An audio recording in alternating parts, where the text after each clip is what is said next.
Welcome back, everyone. This is the 5 p.m. Eastern, 2 p.m. Pacific update on now multiple systems. We have a lot to update you on this evening. Starting first in the Caribbean. So here's Florida, Cuba, and the Dominican Republic and Haiti, newly formed tropical storm Franklin. So Franklin currently has max winds of 45 miles per hour, moving off to the west-northwest, but more importantly, a gradual turn to the north, moving over the Dominican Republic and Haiti as a tropical storm on Wednesday. So Tuesday night into Wednesday, max wind 60 miles per hour. Note the addition of a tropical storm watch along the southern coast of Haiti and the Dominican Republic, but more importantly, another big rainmaker in the works. We could have rain up to 12 inches affecting Hispaniola, so that's Haiti and the Dominican Republic, over the next couple of days. Shifting gears to the west here, over the Gulf of Mexico, we have an area of disturbed weather we've been watching several days now.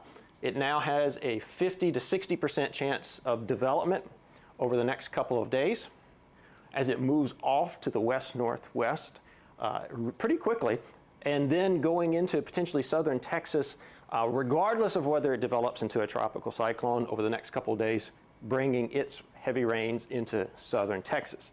Shifting west again, all the way over here to now tropical storm Hilary.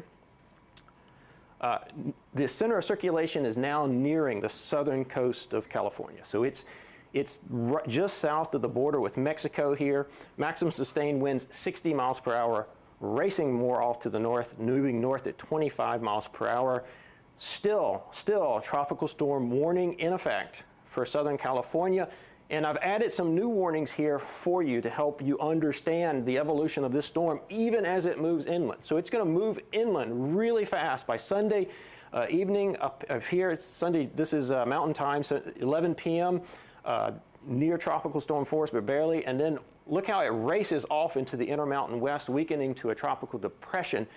These new warnings here are high wind warnings. So look at all this high wind spreading across the Intermountain West all the way up into Idaho. So this is going to be a big wind maker even as it moves inland. But still, the primary threat from this storm is rain. And so let's go to the, look at the existing flood watch. So the yellow area is the flood watch. Remember last night at this time, we told you this flood watch was going to start filling in with warnings. And indeed, you're seeing that unfold as we speak here today. These red areas, areas that have been upgraded to warnings. Remember, warnings or flooding is occurring or imminent.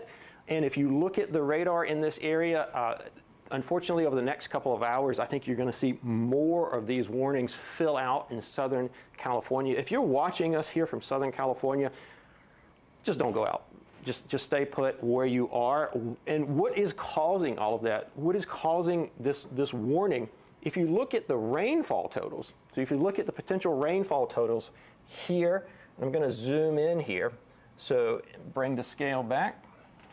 So anything yellow is 4 to 6 inches. So look at this big swath of yellow. Green is 2 to 4 inches. So that's extending from Los Angeles down. I think, you know, San Diego, your rain's probably going to be wrapping up in the next few hours, and then all up into southern Nevada.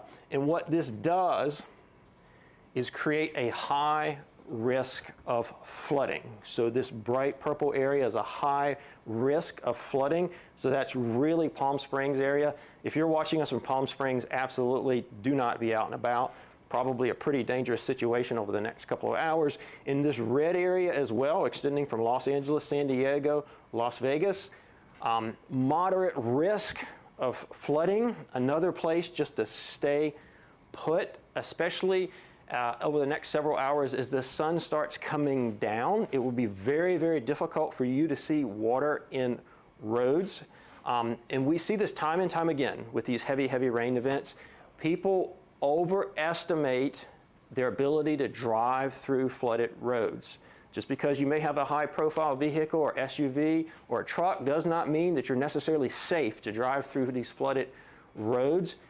just stay home tonight. This is a great night to stay home, stay put. Don't be out and about driving around. It's really unsafe in this red and purple area. We will be back tomorrow to provide you with the latest information on Hilary, as well as the evolving systems in the Atlantic and Caribbean.